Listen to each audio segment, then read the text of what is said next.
warahmatullahi wabarakatuh. Abu Nawas ternyata tak cuma cerdik dan jenaka. Abu Nawas juga dikenal sebagai seorang ahli yang jujur.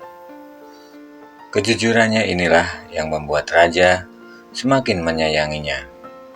Namun tidak semua percaya dengan kejujuran Abu Nawas. Mereka yang tidak percaya termasuk juga kaum jin. Abu Nawas memang selalu saja berhasil mematahkan teka-teki dengan alasan yang masuk akal. Sepak terjangnya yang demikian itulah membuat penasaran kaum jin dan ingin mengujinya. Para jin ini akhirnya sepakat untuk menguji Abu Nawas apakah benar-benar jujur atau tidak. Hari itu Abu Nawas seperti biasa pergi ke hutan untuk menebang kayu dengan golok andalannya. Kayu-kayu tersebut kemudian dijual ke pasar dan uangnya untuk menafkahi keluarganya. Suatu ketika, saat Abu Nawas dalam perjalanan menuju hutan, kebetulan golok yang biasa dibawanya terjatuh ke dalam jurang. Tanpa golok andalannya, otomatis Abu Nawas tidak bisa bekerja seperti biasanya. Sementara, golok itu adalah satu-satunya peralatan yang dimilikinya. Kejadian tersebut membuat Abu Nawas sedih. Ia lalu memutuskan untuk kembali ke rumah. Dalam perasaan yang sangat sedih itu, tiba-tiba di tengah perjalanan datanglah jin yang menyamar sebagai seorang laki-laki tua berbaju putih. Jin itu datang dan menggoda Abu Nawas yang kondisinya sedang labil. "Hai Abu, kenapa kau kelihatan sedih?" tanya jin itu. "Iya, golok saya satu-satunya telah jatuh ke jurang. Kalau begini, bagaimana saya bisa bekerja?" jawab Abu Nawas dengan nada sedih. "Oh, begitu. Saya akan bantu mengambil golok itu," kata jin tersebut. Kemudian sang jin pun turun ke bawah jurang. Ternyata jin tersebut memiliki keinginan untuk menguji kejujuran Abu Nawas yang sering didengarnya. Terbersit di benak jin untuk memberikan golok yang lain yang terbuat dari emas.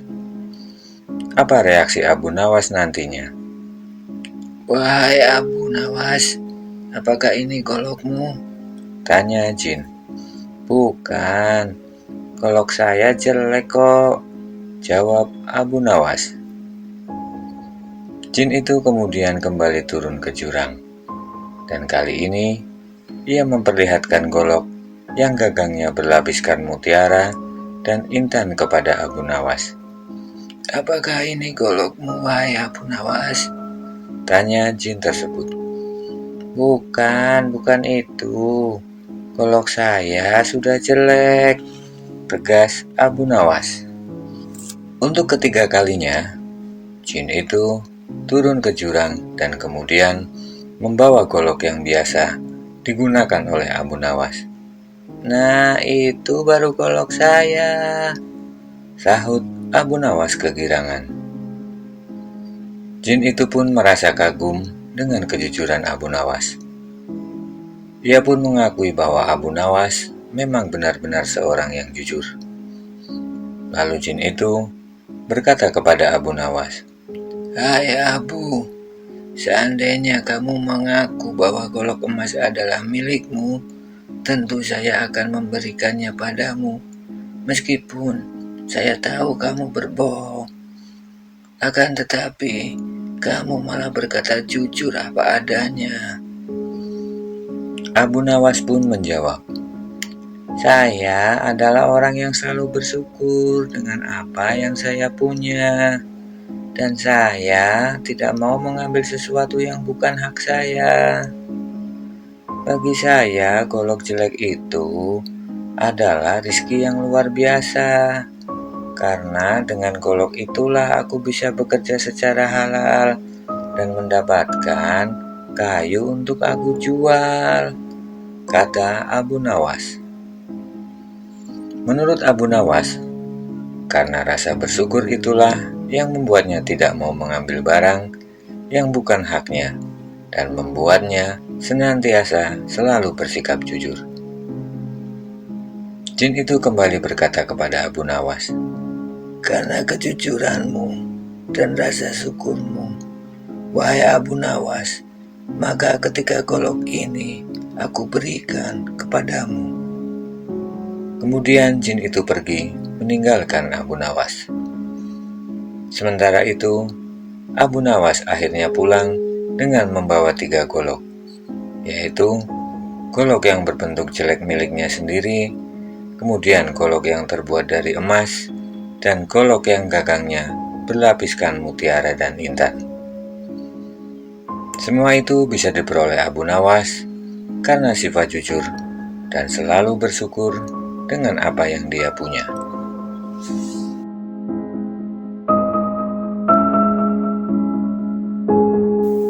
Dikisahkan, sudah lama desa di sebelah Abu Nawas diganggu oleh makhluk halus sebangsa jin yang teramat menakutkan. Selain menakutkan, rupanya jin tersebut seringkali mengganggu kehidupan penduduk desa. Tak jarang, meskipun siang hari, jin itu menampakkan dirinya di hadapan penduduk. Penduduk desa yang sudah merasa sangat terganggu sudah berulang kali meminta bantuan para spiritual dan mereka yang ahli di bidang pengusiran jin. Namun, hingga kini tak ada satupun yang berhasil mengusirnya. Penduduk desa pun kemudian mengadukan masalahnya kepada Abu Nawas. "Wahai Abu Nawas yang cerdik, tolonglah kami. Sudah lama kami diganggu jin," ucap salah seorang penduduk. "Waduh, bukannya saya tidak mau menolong kalian, tapi saya tidak bisa mengusir makhluk halus. Saya bukan orang sakti," ucap Abu Nawas. "Tolonglah kami, Abu Nawas. Kami sudah berusaha ke sana kemari, namun hasilnya nihil," ucap salah seorang penduduk. "Memangnya kenapa jin tersebut sampai bisa mengganggu kalian semua?" tanya Abu Nawas penasaran. "Jadi begini, Abu. Jin ini merasa dirinya lah yang membuat desa kami menjadi subur, sehingga hasil bumi menjadi berlimpah. Oleh karena itu, setiap bulan dia meminta tumbal kepada kami," jawab salah seorang penduduk. "Memangnya dia meminta tumbal apa?" tanya Abu Nawas. "Dia meminta tumbal hewan ternak, yaitu berupa 9 ekor kambing. Kalau dibiarkan lama-lama kambing di desa kami tentu akan habis." "Wah, keterlaluan sekali jin itu.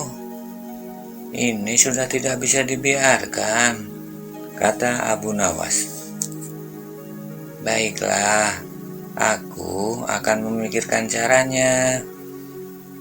Penduduk desa yang sudah mendengar kesanggupan Abu Nawas untuk mengusir jin, kemudian kembali pulang ke desanya. Mereka merasa tenang karena ada orang cerdik yang akan mengusir jin tersebut. Sementara itu, Abu Nawas di rumahnya terlihat bingung memikirkan bagaimana caranya untuk mengusir jin yang telah mengganggu ketentraman warga desa sebelah. Menurut cerita yang beredar, jin tersebut tidak sendirian. Mereka mempunyai pemimpin dengan perawakan yang sangat menakutkan. Matanya merah, besar, sementara itu gigi taringnya terlihat besar-besar dan panjang seolah siap untuk menyantap siapapun yang akan mengganggunya. Tinggi jin tersebut hampir 3 meter, dengan badan ditumbuhi bulu hitam. Abu Nawas pun bergidik ngeri membayangkan wajah pemimpin jin tersebut. Abu Nawas kemudian mencari informasi bagaimana cara untuk mengusir jin yang menakutkan tersebut. Dia bertanya ke berbagai sumber, termasuk kepada orang-orang yang memang ahli di bidangnya. Hampir semua orang yang ahli di bidang pengusiran jin mengakui kalau jin yang mengganggu desa tersebut sangat menakutkan dan sulit untuk ditaklukkan. Abu Nawas pun merasa sangat kebingungan. Dia merasa bagai di ujung tanduk. Selang beberapa hari, penduduk desa sebelah datang lagi ke rumah Abu Nawas. "Bagaimana, Abu? Kami sudah menunggu. Kenapa kamu tidak datang-datang? Apa kau tidak mau menolong kami yang sedang kesusahan ini?" tanya salah seorang. "Bukannya saya tidak mau menolong, tapi saya belum menemukan cara yang tepat untuk mengusir komplotan jin tersebut," jawab Abu Nawas. "Tapi baiklah, kalian tidak usah khawatir. Nanti malam saya akan datang ke desa kalian," ucap Abu Nawas. Malam hari pun tiba. Abu Nawas segera bersiap-siap untuk datang ke desa sebelah, meskipun belum menemukan cara yang ampuh untuk mengusir komplotan jin. Abu Nawas hanya membawa selembar sajadah dan tasbih yang biasa digunakannya. Setelah sampai di desa sebelah, Abu Nawas kemudian ditemani oleh kepala desa dan beberapa orang tetua segera pergi ke tempat komplotan jin tersebut. Suasana malam itu sangat mencekam. Binatang malam yang biasanya berusaha menghadirkan orkestra alam seolah enggan untuk bersuara. Alam kelihatan sangat sepi dan terasa hawa angker menyeliputi di seluruh desa. Setelah sampai di sebuah pohon yang sangat besar, rombongan Abu Nawas pun segera duduk. "Abu Nawas, disinilah tempat kerajaan jin," ucap tetua desa. "Baiklah, saya yang duduk di depan, sementara kalian duduklah di belakang. Tolong bantu saya dengan doa yang kalian bisa," ucap Abu Nawas. Abu Nawas beserta rombongan kemudian segera memanjatkan doa. Mereka semua meminta perlindungan kepada Sang Maha Pencipta. Tidak beberapa lama, datang berpuluh-puluh jin dengan wajah yang sangat mengerikan.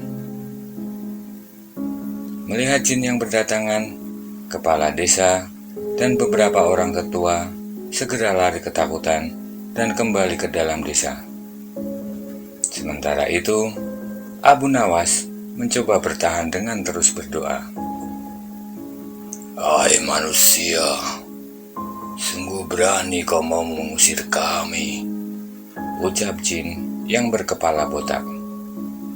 "Pergilah dari desa ini, jangan kau ganggu kehidupan warga desa," ucap Abu Nawas sambil terus berdoa memohon perlindungan kepada Sang Pencipta.